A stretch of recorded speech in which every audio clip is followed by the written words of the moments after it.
Hello everyone, this is GD back again, and today I want to go through the stock analysis of American Express, ticker symbol AXP. Just before we go over American Express stock, right, I just want to call out that I'm very bullish on the financial sector, on the banks and financial especially as a value play. Because this sector is being completely ignored in this pandemic, and it's trading as if these businesses are going to go bankrupt. Which doesn't make sense to me. Some of these companies like American Express, then Bank of America, Wells Fargo, JP Morgan Chase are like 100 years and more older, excuse me, sorry, 100 years and old companies, and they have survived so many pandemics. Not so many pandemics, maybe 2 or 3 4 pandemics, but they have survived so many recessions and the worst recessions, so I'll just go over that, but just wanted to call that out, that I'm very bullish on the financial sector as a value play. And let's go to the American Express stock. So the American Express is pretty simple business, right? It's a credit card business. You can compare it to Visa, MasterCard, Discover, etc. And what I like about this company is it's a very old company. It started as a traveler's check, and then it's like 140 150 years old company. So if you see last 140 years, so many things have happened. 2 world wars have happened. Then the pandemic has happened, even the Spanish flu, right? It was like in 1920s. Then the Great Depression happened. Then dot-com bubble happened. The financial recession happened, the worst one, which affected our entire financial sector. This company is able to survive. That's the main point. If the company is able to survive this many recessions, definitely the company moat is there. It's a very strong company. Since it has according to me, if you ask me, the financial companies had the worst recession actually in the last financial crisis. That was a financial crisis. This is not a financial crisis. They have a very good liquidity position. All the banks and American Express also, if you see, they have a very strong liquidity. They all have passed the stress test put out by Fed. And that stress test is like 20% unemployment, then 50% less GDP, as in 1 year, not consistently, but 50% GDP went down. Still these companies are able to pay dividends. So that tells me that liquidity positions of all these companies is very strong, and market is just ignoring that. Market is going behind the big tech companies. I understand growth is there, but then these companies also have a growth. Actually, American Express is growing. Right now due to pandemic, it's being hit hard. I agree with that because of travel. Nobody's traveling. Travel is their main portfolio, but it's just a temporary situation. It cannot last like 20 years, 10 years. It may last 1 year. And if the company has a strong liquidity, it will survive. It will survive through it. So that's why I'm very positive on the company. Second point is it's a cheap valuation compared to Visa and MasterCard, right? American Express is trading at, I think, 15 to 16 multiples, like forward multiples. Trailing multiples like 20. Obviously, they are not having a good result last 2 quarters because of pandemic. So, but we need to write off this year for all the financial companies, because definitely the sales are down. Nobody's traveling. Excuse me. Nobody's traveling. Nobody's flying. Nobody's staying in hotel. So we just need to look at it in a way where is this company going to survive for next 1 year? Answer to me is yes. And then look at the growth, and then look at like how much money it will make, right? So I follow a guru called Bill Nygren, and he's just fantastic. I made a video of Pinterest. I'll put a link down there in this video, and he talked about Pinterest as well in this video. And then, you know, I bought the stock at like 20 to average cost. Today Pinterest is up 35%. You know, just amazing. This guy bought Pinterest at 15, so he's already sitting on 100% gain, more than 100% gain. But this guru is just amazing. I'll just play a video so that, you know, you guys can listen in what he has to say about American Express, and I'll share this link with you guys in the notes.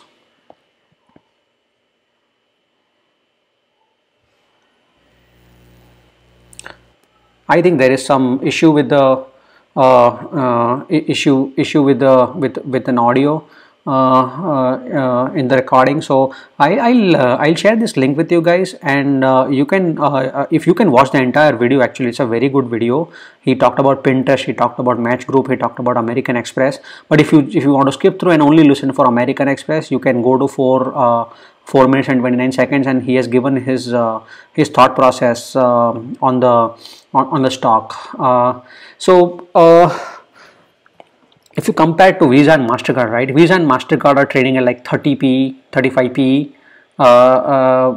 and Amex is trading at like 20. You know, it's a great business. You know, Visa and MasterCard, people give this much valuation, you know, because it's just it just provides a service. You know, it is not only, it's basically a kind of it provides a terminal service, transaction service to all the big banks. Like, you know, they are just a network, right? And but American Express is owning their own network, as well as you know, it is providing the liquidity or the credit card, you know, credit cards to their own users. So that's why MasterCard and Visa are not treated differently by market, because you know, if customer defaults, they don't get a hit, they just get a transaction. Like if you swipe a card, Visa, MasterCard get a percentage out of that. If a person defaults on their credit card or on the bill, the bank which is having a tie-up ends up paying money. That's why, you know, Visa and MasterCard does not have any impact if there is a default, whereas American Express owns the credit card network, as well as they issue the credit card. So if a customer ends up getting defaulted, they get the hit. So that's the difference, you know, between these companies. But market is treating this company, American Express, like, you know, it's a it's not going to have business, you know, after 1 year, 2 year, you know. That's not the case. It's a very strong company. So it has a very good liquidity. So why very good liquidity needed? Because they have to survive through this recession, right? I mean, they have to survive for next 1 year, and they have ample liquidity. You know, they passed the Fed's stress test, and they have enough liquidity. And it's not guys, it's not that they made a loss, they made a profit actually, which is very surprising. You know, the market was expecting a loss, they made a 250 million profit. So this company is still profitable, still giving dividend, you know. So how it will not survive? It will survive. And then it has high return on equity. If you see American Express return on equity, it is, I think, hovering around 20-25%. So if you see the price to book, price to sales 2.64, forward P is 20, obviously, because the results back, I mean, you know, the 2-quarter results were not good. Profit margin is good. Return on equity is 18.5. This used to be actually 25%, but looks like right now, because the profits are less, this return on equity has gone down. But still, 18% is a very good return on equity. Look at the if you look at the free cash flow, that is also very good. The free cash flow, I think, is in the range of 3 to 4 billion. I think, yeah, 11 billion. See, it's actually 11 billion.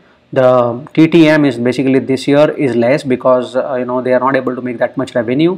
But if you look at the average free cash flow, it's 7 billion, and the market cap is 75 billion. You know, so it doesn't make sense to me that how come these kind of companies is having a market cap of 75 billion, and a MasterCard, if you see, the market cap is like 350 billion, you know, 308 billion. Look at price to sales 18, look at price to book 57. You know, it has a good return on equity, no doubt, undoubtedly, and that's why market is giving it a premium. But guys, you know, let's look at this. Free cash flow is 7 billion. Comparing to American Express, same free cash flow it is producing. American Express is 75 billion. This is 300 billion. Does it make sense? it is it is not making sense to me. The market is just giving a premium to these stocks because they are not directly impacted by customer, but they are impacted by volume. If customer doesn't swipe the card, they will not get that revenue. So I don't know. I mean, it's a market is treating very very differently these stocks, and I don't understand the rationale of market. Here Visa also 10 billion in free cash flow, better free cash flow. Return on equity is 33%. Look at the sales, price to sales 18, price to book 14, and PE of 33. MasterCard PE of 46. American Express is PE of 19. And guys, after this year has gone by, it's going to make a lot of money. Okay, so let's say we write off the 2020 year. Okay, so if you look at Bill Nigram's video, right, he talks about right, just not assume this year's earning, which is not the case actually. It is American Express is producing earnings actually. It's not negative earnings, it's positive earnings. So but even if you make it zero, how about 2021? Can it make the same earnings as it made in 2019, which was I think around $7 or $8 per share? So if we say yes in 2021, it's going to make $7 of earnings. What's the stock trading at a P right now? $7, $90. So $90 is a stock price. So it's trading at around 13 P, 13 or 14 P for these kind of companies. 13 or 14 P. MasterCard trading at 33 P. I mean, you guys just, I mean, market is just treating it as a short term. Market is just treating it as a short term play. As an investor, we need to look at forward earnings. We need to look at 3-4 years down the line. We need to ignore the short term noise, right? So that's why I feel this company is way undervalued. I think the downside potential is very very low for this company, and upside potential is huge. It can double also, but I am saying conservative target maybe 50-60% upside in 3 years. It can double. I think it can double. If the pandemic, we have vaccination by this year end or early next year, definitely. So 3 years, when we say we are looking at 2023, it can produce a earning of $10 easily, I think, because it has grown in the past. It is going to continue growing, and if you assign the 15 P also on $10 EPS, it's a $150 stock straight away. And as it starts producing the earnings as like before, market will definitely realize that and treat it differently. So that's why I feel it's an undervalued stock. The second one is license to operate in China. So this is very good. I don't know why market is ignoring this again. So American Express is the first card company to enter China. MasterCard and Visa doesn't have a license to operate in China. They just got a license. American Express got a license in China to operate like I think 5-6 months back. So this is a huge moat. China is such a big market. Everybody has so much of problems entering China, and American Express is able to enter China. So that's going to be another huge growth market for them. So that's going to contribute to contribute to the company as well. Sorry, Guru. We all believe in this Guru. Warren Buffett needs no introduction. Owns 18% of this company. 18%. Can you imagine? The Guru owning 18% of this company have not sold any single share during pandemic. And I will compare that to selling airline stock, because definitely airlines are not going to make a comeback for next 3-4 years. Buffett looks at it next 3, 4, 10, 15 years, and Buffett clearly sees that airlines are not going to come back to their earnings for next 3-4 years. So he sold out, but he has not sold American Express. If that was the case with American Express, he would have at least offloaded some stake, right? Not selling everything. But no, he has not. So that gives me a confidence that he has a lot of confidence on the management of this company, lot of confidence on this company. I mean, 18% stake is not a small stake, guys. It is not a percent or 2% stake. It is 18% stake. That's why I feel so confident. It is having innovative products and giving great rewards. So day by day I see that American Express is matching so many rewards that other Visa and MasterCard offers, right? So right now they gave a small business, I have American Express card, and then I got a small business offer that if I spend $10 at a small business, I'll get 5% cash back, right? So and I'm allowed to do that 10 times at different small business. So that's amazing, guys. I mean, this company is helping the society also. I mean, America operates 50% of more than 50% of revenue of America comes from small businesses, and this company has been supporting small business. So they are encouraging people to spend money as small business and giving the reward. And this is just amazing, right? I mean, say you are already going to these small businesses and eating there or buying something from there, right? So let's say if you order something of $15, right? I mean, you go there, you eat pizza in a local chain, or eat some other food at a local chain. Let's say you end up paying, let's say, $12, 12 to $15 for your meal. You get $5 back, guys. So your meal is basically $15 meal. Let's say if two people ate, you or a single person ate, you get $5 back, and you can do that 10 times at different locations. Amazing rewards, and they are giving so many rewards. I heard from my friend that they are reducing the membership fees also. I don't have a card for which I pay annual fee, but my friends do have it, like the other cards where they pay the annual fee. So Amex has reduced the annual fee for these cards by 50%, which is so good. Even in this pandemic they are able to do it. So when they reduce the fee, that means they are going to get less revenue, right? But the company is not looking at that way. I think how company is looking at is, we need to acquire customers in this pandemic, right? I mean, they are thinking very, very long term, similar to how Warren Buffett thinks, right? And that's how I think Warren Buffett is owning this company from a long period of time, right? Because this company thinks long term. Amazon thinks long term. Amex thinks long term. Buffett thinks long term. That's why these companies, these people are successful, because they are not looking at 1 or 2 years of earnings or wanting to have growth, but they are looking at the long picture. Right now is the time to acquire this car members, right? I mean, the car members, if you offer lower fees to them, they'll come here, and then when the growth picks up, right, they will do spending on these cards, and that's the way they will make the revenue, right? This very innovative company, I really like this, this kind of thought process. They have strong liquidity and can survive recession. As I mentioned earlier, it has gone through several recessions. This is not a financial recession. This is a pandemic driven recession. Financial recession was the worst one of Great Depression and the financial depression of 2008. They are able to survive. There is no question this is going to survive this one as well. Good Q2 results, beating expectation and maintain the dividend.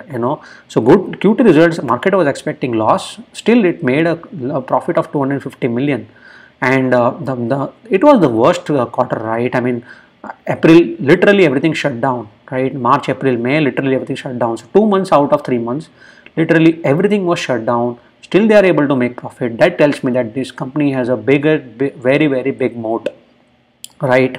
And they are maintaining the dividend, which is very good for shareholders, right? I mean, they are not cutting the dividends.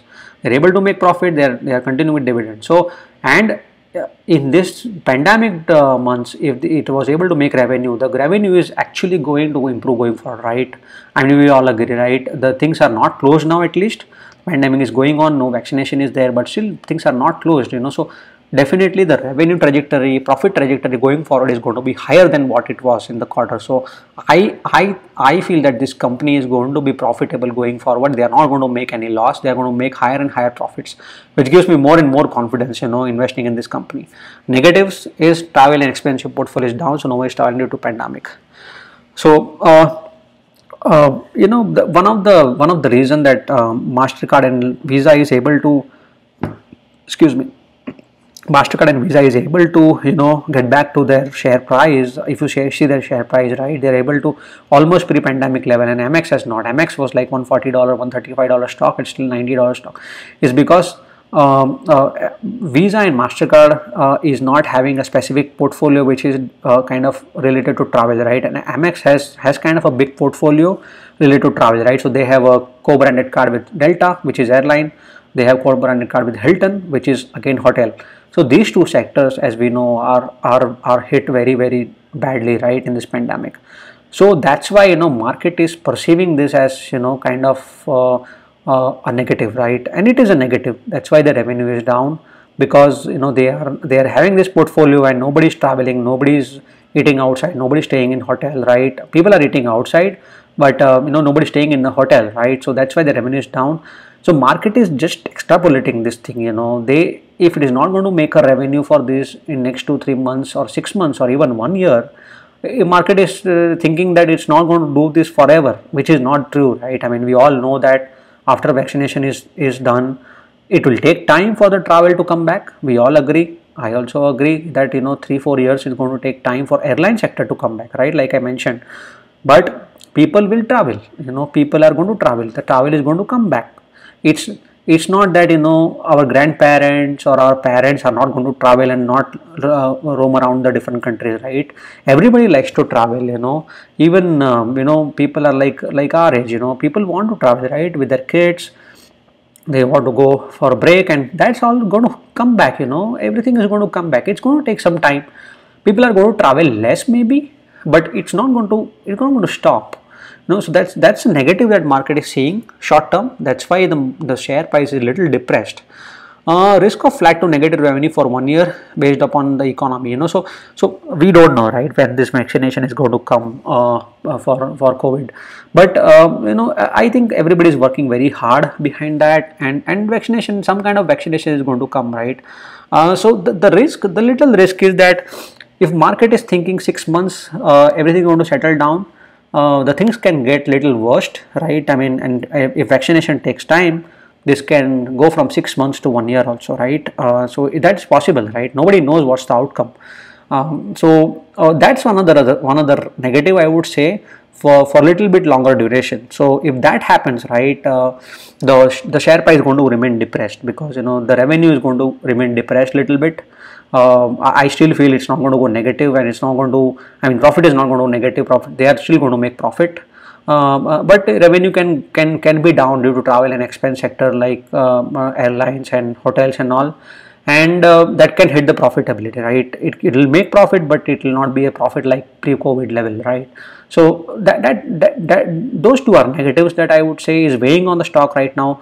But then this is a good opportunity to accumulate, right? I mean, it's a good opportunity to accumulate the stock when the things are bearish. I would say that once the economy starts picking up, once people start spending, airlines or hotels start opening up nicely, it's going to pick up, revenue going to pick up, profit is going to pick up, and then it's going to go higher and higher. So that's why I feel it's a very good stock to invest right now. It's around $94. I did buy this stock at around $90. I bought it. Actually, when it went down, I bought it around $70, $79, $80, $77 also in small quantities, right? I'm averaging down whenever it is going down. So my average price, you would say, around $90, I would say, $85 to $90. But if it goes to $85 again, I'll buy more, because I think it's a very good company, like I mentioned in this video, and I look forward that it's going to grow a lot, and I am very confident that it's going to grow. If it goes down further, 94 to 92, 91, now we can buy the stocks without any commission, right, without any brokerage. So I'll just add a dollar cost average. If it goes down more, I'm very confident that this company is going to grow further in future years. So that's it about this video. I really like to hear your comments, whether you liked it, what is your opinion, if you want me to cover any other stocks. And I do want to ask you guys that please like my videos, that gives me encouragement, and please subscribe to my videos, to my channel, subscribe to my channel and hit the bell icon, because whenever I upload video, you will get the you will get the notification. I am putting a lot of effort behind these videos, and I'm doing a lot of research and bringing it to you guys. So I really kind of request you guys to please subscribe to my channel, help me growing my channel. I have uploaded a few videos like Pinterest and Alibaba and Etsy. All of them, if you go and see, have done very well. They all have actually exceeded my expectation. I was not expecting these stocks to move this fast during this pandemic, but they are moving very fast, very fundamentally strong companies. And I want to hear more from you. Please subscribe to my channel and like my video. Thank you guys.